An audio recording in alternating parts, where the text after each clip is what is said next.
Seperti apa? Ya, kemarin Pak Ahok sempat bilang agar memanggil Pak Jokowi ke persidangan, itu bagaimana Pak?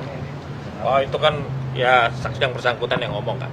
Kalau kami kan berdasarkan pada apa yang sudah kami jadwalkan ya, sesuai dengan yang sudah memberikan keterangan di BAP, itu sekarang tinggal ahli-ahli sama kalau misalnya ada saksi paling dari Badan Pemulihan Aset kami. Itu aja.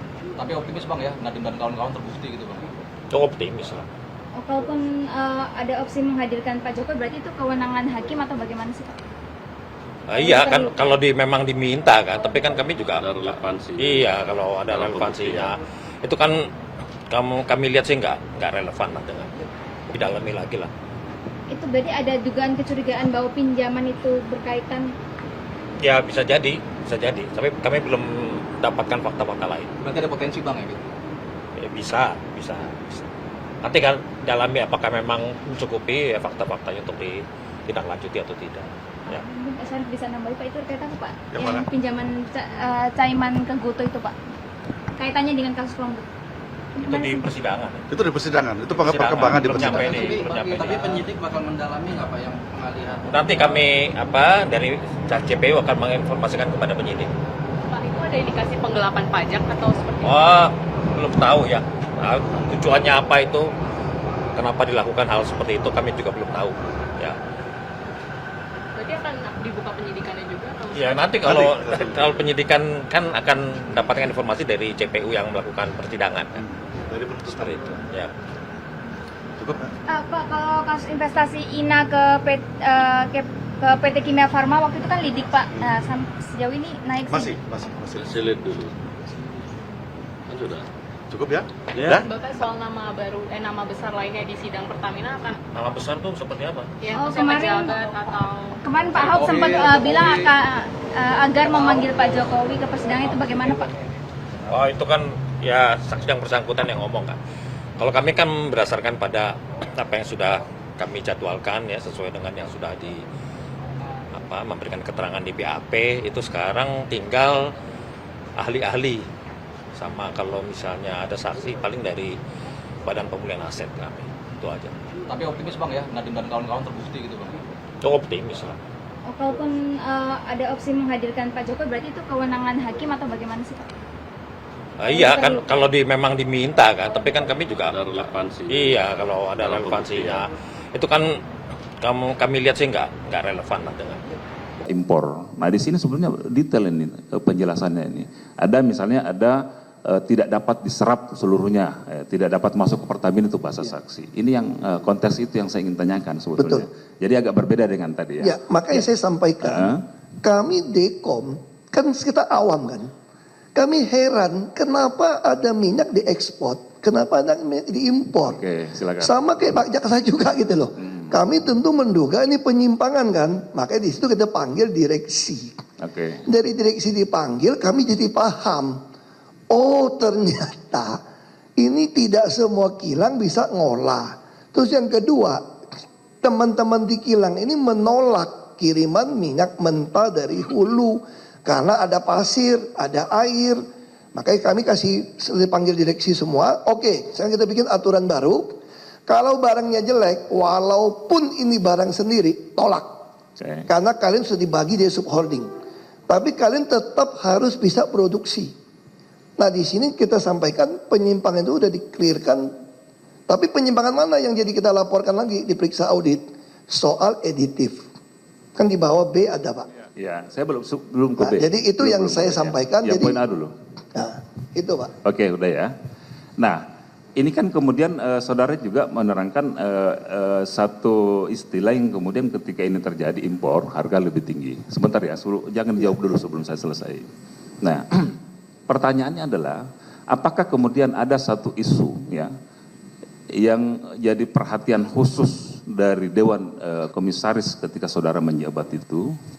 Nah ini kira-kira Pertamina atau yang direksi yang di Pertamina pada periode itu ada ketidakpatuhan nih dengan permen tadi yang diterangkan oleh rekan kami 42 ini yang terkait dengan pemenuhan kebutuhan dalam negeri yang prioritas itu.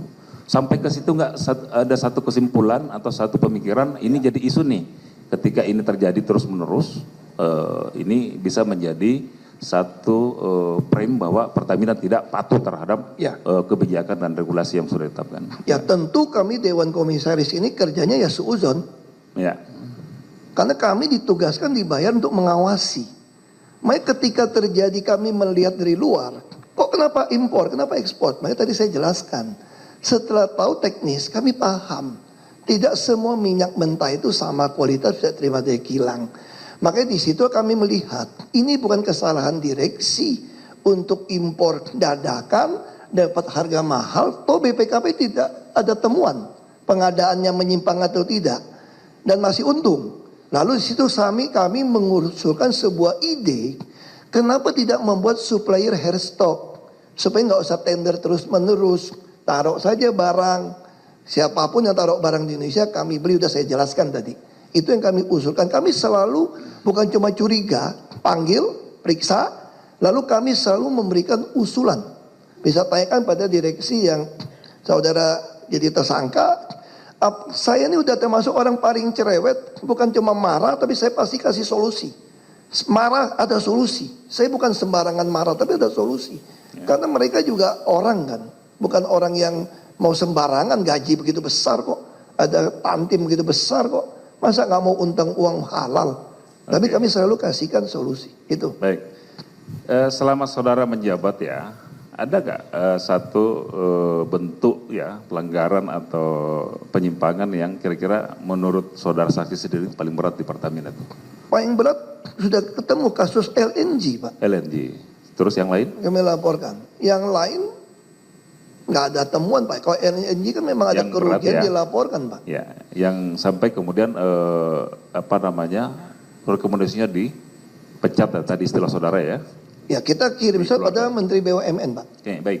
Ini saya ingin menanyakan aja ya penegasan ya. Tadi masih di poin 10 huruf A ini keterangan saudara ini ada dua nama, namanya Pak Joko Priyono dan Pak Masud Kamil, dua-duanya mantan Ya. direksi pada anak perusahaan Pertamina Holding ya.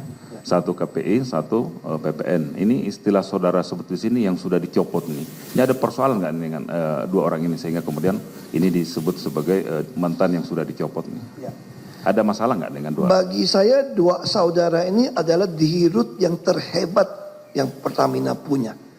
Untuk mau perbaiki produksi kilang, termasuk perbaiki Patra Niaga. Makanya saya sangat senang dengan mereka. Semua yang saya arahkan dia kerjakan. Termasuk soal editif, Pak Mahfud ini lebih baik dipecat daripada dia tanda tangan kalau ada penyimpangan pengadaan. Makanya saya bilang ini adalah salah satu terbaik yang kita punya. Pak Joko ini, Copot ya istilahnya. ini orang kilang asli dari kilang. Ini orang menurut saya adalah orang yang terbaik pengetahuan tentang kilang. Dia yang kasih tahu saya kelemahan kilang, apa yang mau diperbaiki. Ketika dia dicopot, saya pun mau nangis, saya telepon dia. Dia bilang gini, Pak, udahlah Pak, saya di Jogja saja, kerja las saja Pak. Saya pikir BUMN ini keterlaluan, gitu. Mencopot orang yang bukan meritokrasi. Kenapa orang yang mau lakukan yang saya lakukan, dicopot. Ini orang terbaik Pak Joko itu. Makanya saya tulis dicopot. Makanya saya selalu bilang sama Pak Jaksa, kenapa saya mau lapor ke Jaksa? Ya. Periksa tuh sekalian BUMN, periksa tuh presiden bila perlu. Kenapa orang terbaik dicopot? Subscribe, share, like, and comment. Subscribe, share, like, and comment. Subscribe, share, like, and comment. Subscribe, share, like, and comment.